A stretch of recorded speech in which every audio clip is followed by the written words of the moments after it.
Iyak ang pinto, papasok sa sayawan.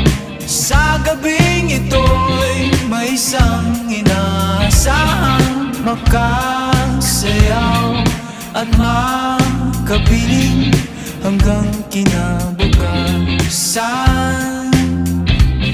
Mabubuo ang alaala, mapapaso ang kaluluwa. Basang-basa ng pawis dahil sa sunista kong mata. Magliliyab kapag ako'y